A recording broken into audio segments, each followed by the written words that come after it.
On Osrc News at 7, Governor Ayedatiwa signs bill jacking up Ondo State judges' number into law. Federal High Court declares Edo PDP governorship primary invalid. And from the foreign scene, U.S. Vice President Kamala Harris in pole position to replace Joe Biden as Democrats' presidential candidate.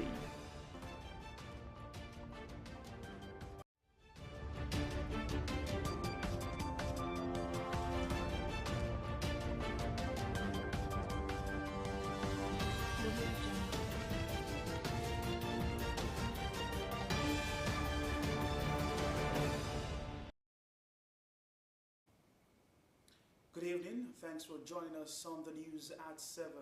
My name is Sahid Aribisala. The signing into law of the amended bill to increase the number of judges in Ondo State has been described as historic and a strong determination to promote quick and equitable dispensation of justice. Governor Lucky Ayedatiwa will sign the bill into law at Cocoa Conference Hall of the Governor's Office in Akure, renewed his administration's commitment to making the state judiciary the envy of the nation. The governor reaffirmed his dedication to strengthen the fabric of society and enhance administration of justice. Government House correspondent Wahab Ankole reports that the number of judges in the state has now increased from 24 to 35.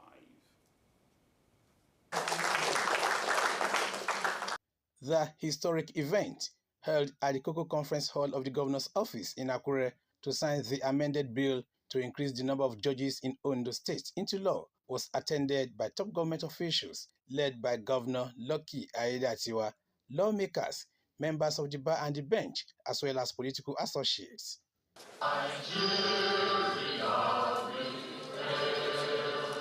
The Chief Judge of the state, Justice Olusegun Odushola, said the event was a testament to the commitment of Governor Ayedatiwa to reduce delay in the administration of justice. This expansion will enable us to tap into the talents of a diverse range of legal professionals, bringing fresh perspectives and expertise to the bench.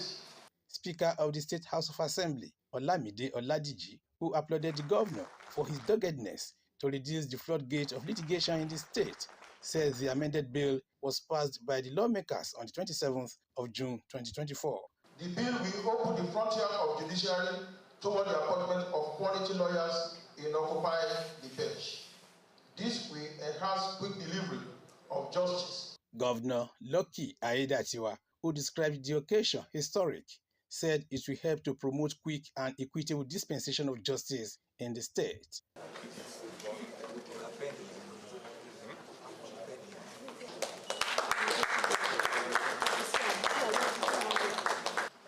First time ever, since the creation of our state, we are increasing the number of judges in our judiciary.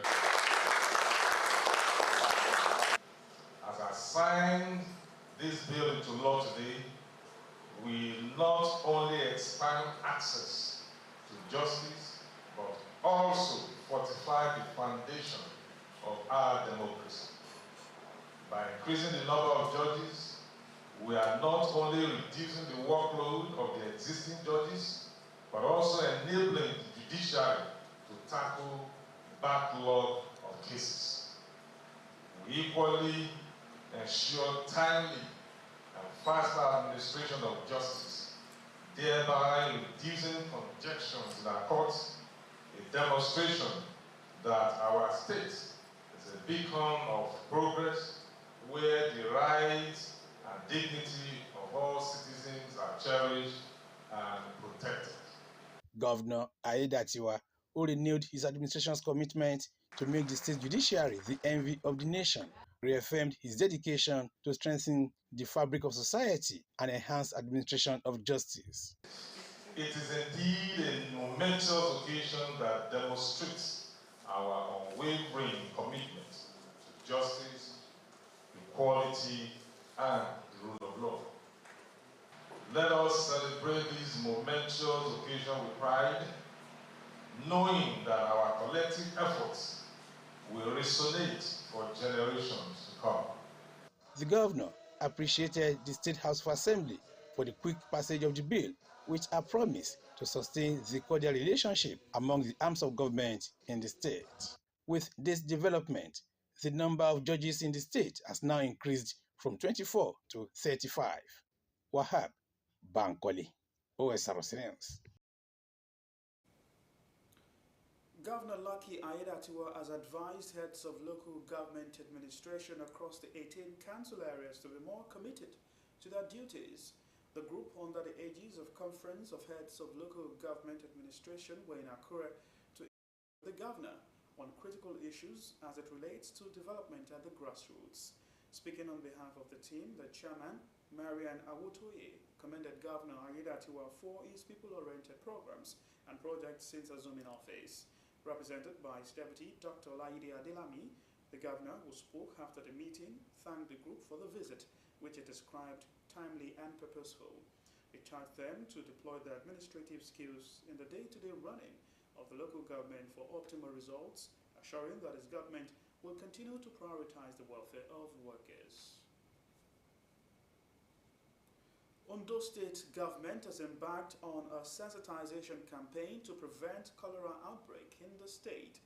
Head of Local Government Administration in Akure South Local Government, Modupe Omoloja, will lead the officials of the council's environmental health services on the campaign to public places in the state capital. Said Governor Lucky Aiyedatiwa is committed to preventing the outbreak of the communicable disease in Ondo State. Omorola Umbeji has details. Currently, Nigeria has recorded over 2,000 cases of cholera outbreak in 33 states, with over 60 deaths. Ondo State is among the few states without cholera, hence the proactiveness of the state government to adopt necessary measures in preventing its outbreak. Akure South Local Government took to the public, led by the council's head of administration, Mrs. Modupe Omoloja, to sensitize the general public on the disease. Among places visited were Palace of Deji of Akure, Obalade Toyinbo, Aladelusi, Ijemike Market, Odokoyi, Sabo, Afunbiowo, Erekeson Market, and Isolo, where the officials communicated in different languages: Hausa, Igbo, Yoruba, and Akure dialects.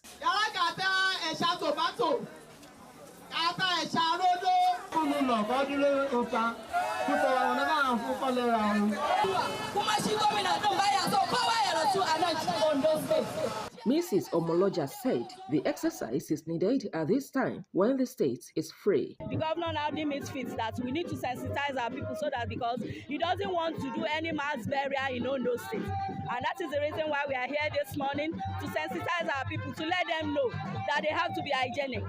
All the surroundings they sell must be neat, and all the products they are selling must be covered with nets so that flies will not be flying on whatever they are selling. Head of Environmental Services in the local government, Grace Ikomola, enlightened the public on the measures required, which will complement government's efforts in saving the state from cholera. They must wash their hands regularly with soap and water, and they must not dump their refuse inside drainage, the public drainage, even any drainage. There must not be open defecation. That is to say, they must not defecate outside. Each household must have a toilet. Then they must not buy rotten tomato, rotten pepper, rotten fruit. Then anybody that want to eat fruits must make sure, and vegetable must make sure they wash their fruits and their vegetable before they eat it. Bó ṣe yẹ kí ó ṣe máa ṣe gan nìyẹn, bó ti ẹ̀ jẹ́ méjì lóṣù abẹ́ kan láàrin ọ̀sẹ̀ kí wọ́n máa ṣí àwọn ẹ̀rìn tí ìyẹn ló máa jẹ́ àǹfààní gbogbo everybody. The exercise continues with the silting of drains across the council area. Omoriola Ngbeji, Osrc News. Justice Inyang Erko of the Federal High Court, Abuja, has declared the People's Democratic Party (PDP) primary that produced Aswe Ighodalo, its governorship candidate, invalid. Justice Erko made the declaration while delivering judgment in a suit instituted by the aggrieved delegates, particularly one Kelvin Mohammed, in a representative capacity.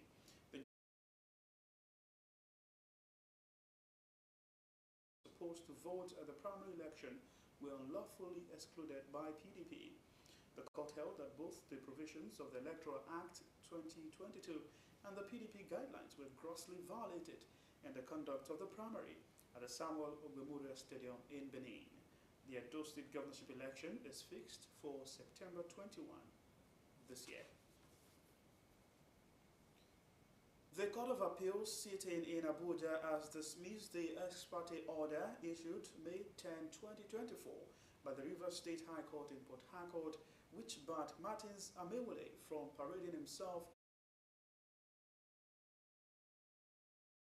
Also dismissed the decision of the State High Court, which stopped 24 other members of the Assembly from accessing the complex or carrying out any such legislative assignment in the name of the Rivers State House of Assembly.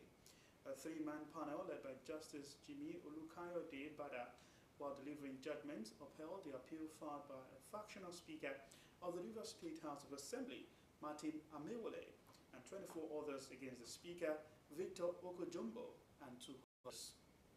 The court, in its determination of the issue of jurisdiction of a lower court to hear and also grant the ex parte order, held that the Federal High Court is exclusively and mandatorily the only court that can hear such matters, and not a State High Court, citing Section 273 of the Constitution. We're due to take a break on the news at 7. We'll be back with more stories. Stay.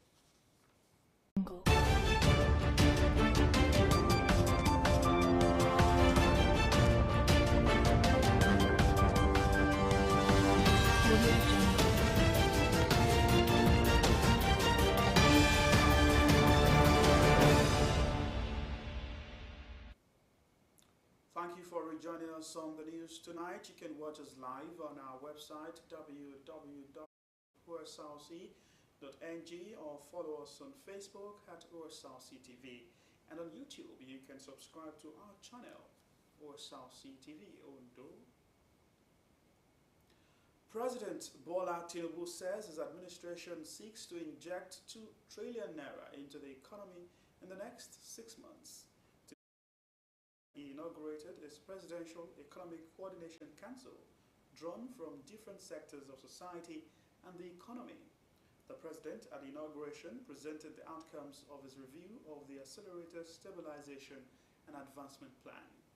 Briefing State House correspondents after the inauguration, Minister of Finance and Coordinating Minister of the Economy, Wale Edu, gave a breakdown of the areas to benefit the emergency funding, to include health, agriculture, energy, power, among others.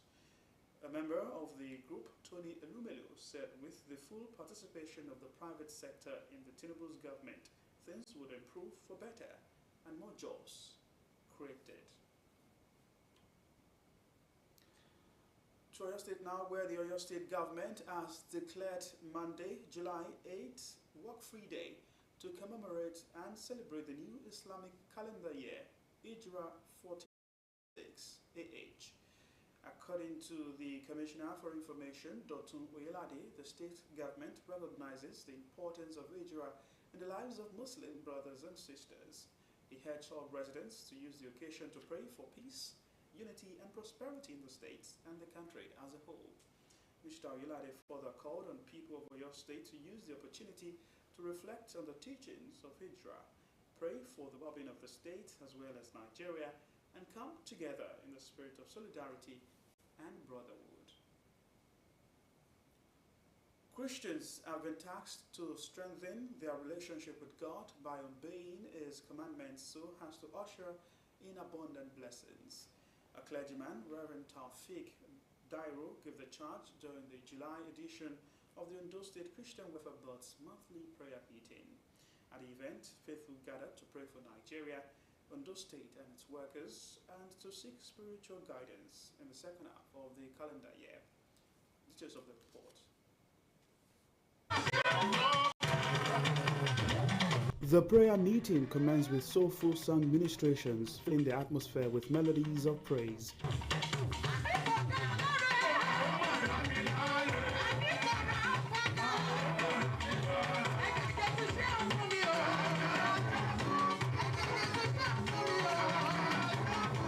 Attendees, including religious leaders and members of the public, joined in heartfelt prayers led by various clergy.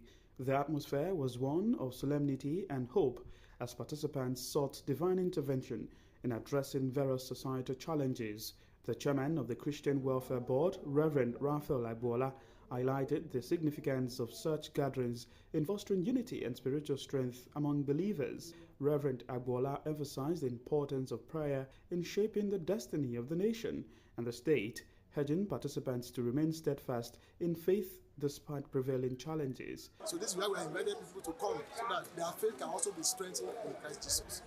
Once they put their trust in God, God is there to sustain us. And we hope for the better, that by the grace of God, things will work better for those people who put their trust in God. In a sermon, Reverend Taufik Dairo exhorted the congregation to deepen their relationships with God, emphasizing the need for personal spiritual renewal in order to positively impact society. Reflecting on the diversity of prayers offered, supplications were made for peace and prosperity in Nigeria, for the success of government initiatives aimed at uplifting the welfare of citizens, and for divine protection over the state's workforce. There's no power, no principalities, no personalities that can against us if we have a cordial relationship with God. Because when we have a cordial relationship with God, He will instruct us. He will intervene into our matter. And after the intervention into our matter, definitely He will give us an instruction. And that's where obedience is needed. As the prayer meeting drew to a close, participants expressed gratitude for the opportunity to come together in unity and faith. Whatever you do, first and foremost, you have to God. Anything, you have to consult God. And if you are fortunate, if you are sincere with yourself, if you are sincere with yourself, the Holy Spirit will direct you. The July edition of the Ondo State Christian Welfare Board's prayer meeting for the congregation served as a reminder of the power of faith and collective supplication in addressing societal concerns. Sahir Aribisala, Osrc. The Nigerian Army has restated its commitment towards fostering civil-military relationship for the enhancement of its duties. Officers of the Army from 32 Artillery Brigade 2 Division re-echoed this during a public engagement with secondary school students in Akure, Ondo State campus. The public engagement is part of activities in commemoration of this year's Nigerian Army Day celebration.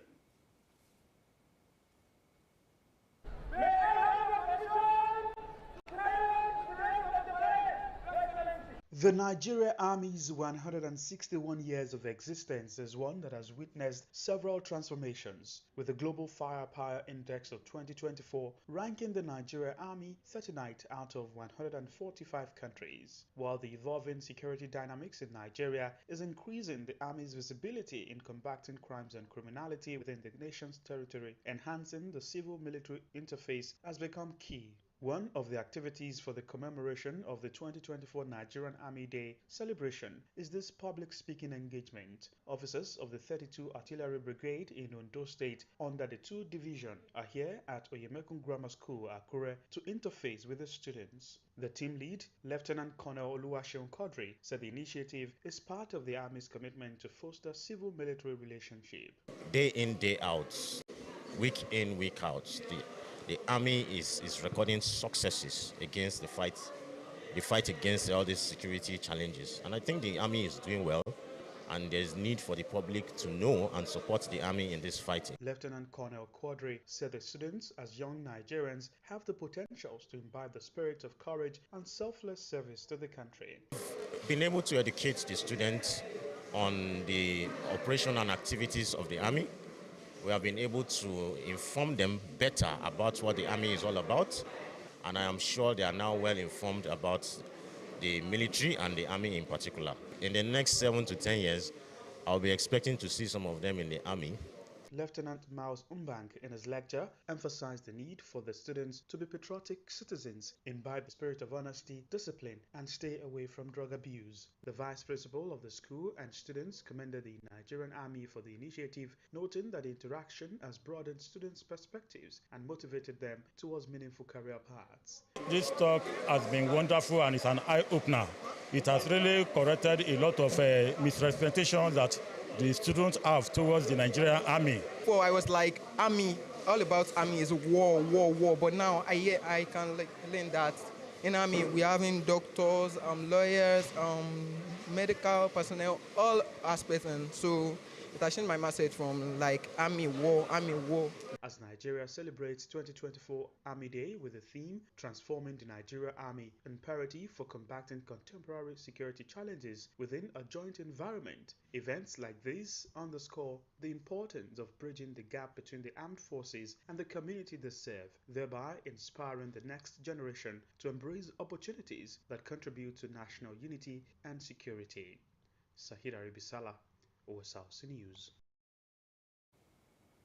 Now to the foreign scene, U.S. Vice President Kamala Harris is the top alternative to potentially replace United States President Joe Biden if he decides not to continue his re-election campaign.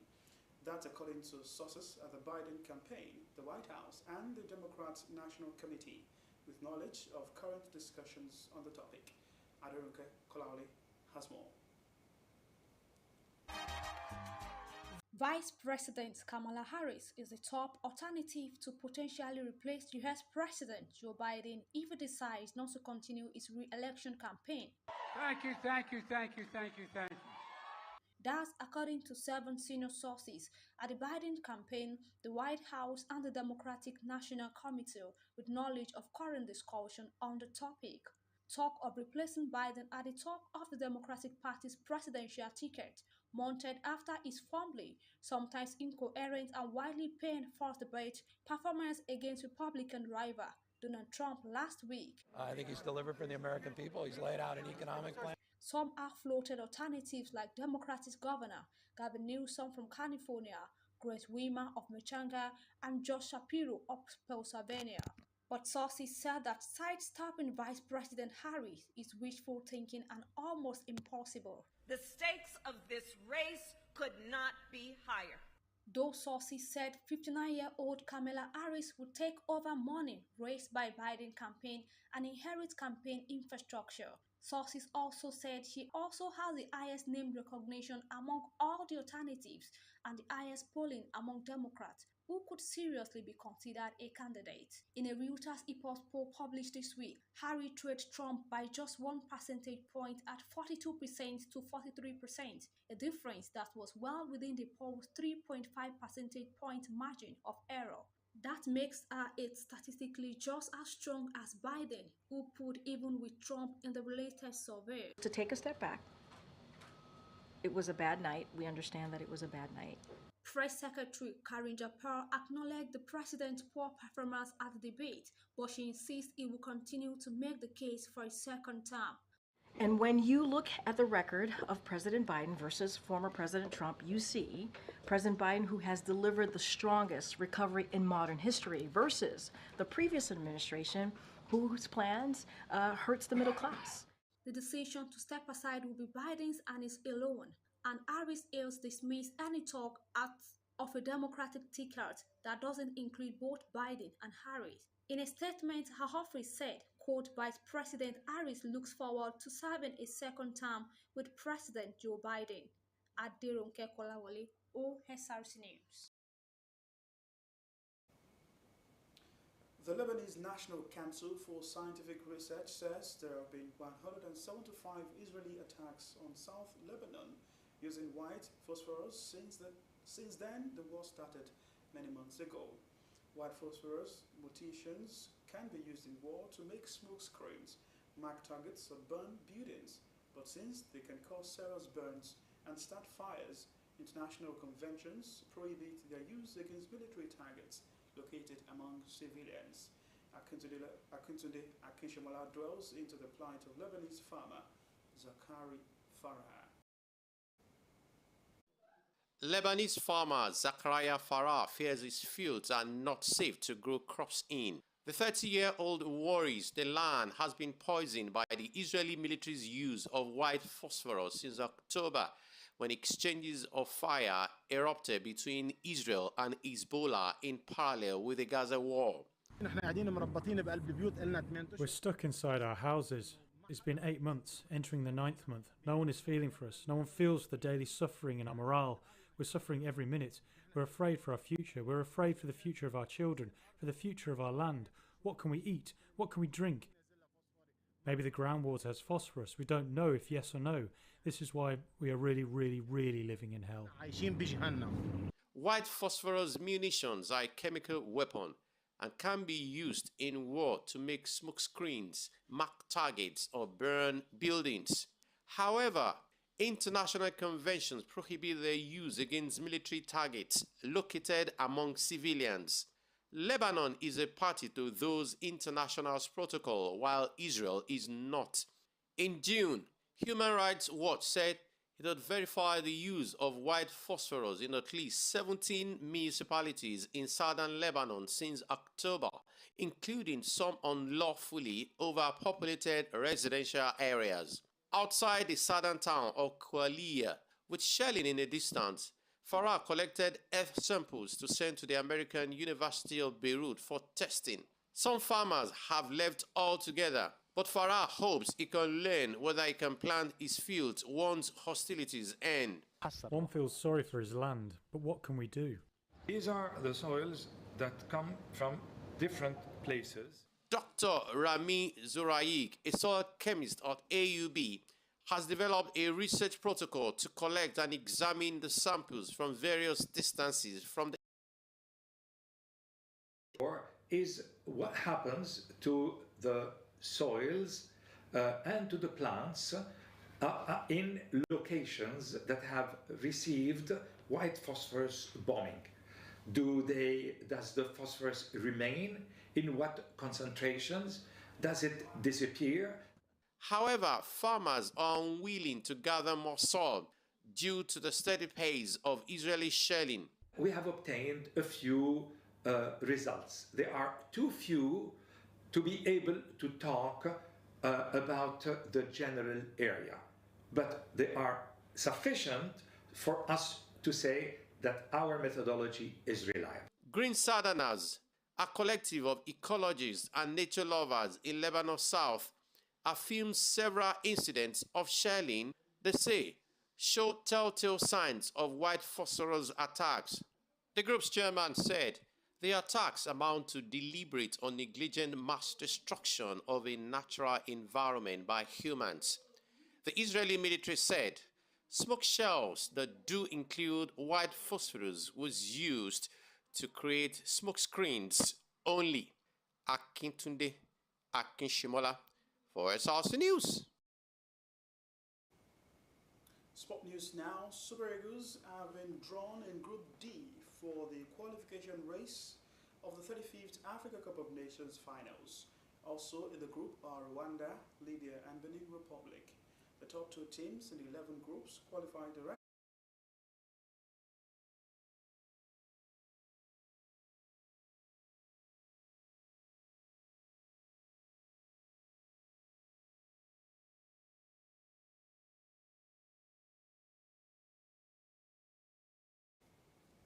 And to end the news tonight, another look at the major stories. Governor Lucky Ayedatiwa signed into law the bill increasing the number of Ondo State judges to 35. Federal High Court has declared the Edo State People's Democratic Party governorship primary held in February this year invalid. And from the foreign scene, U.S. Vice President Kamala Harris has been primed to replace Joe Biden as Democrats' presidential candidate. And that's the news tonight. Thanks for watching. Good evening.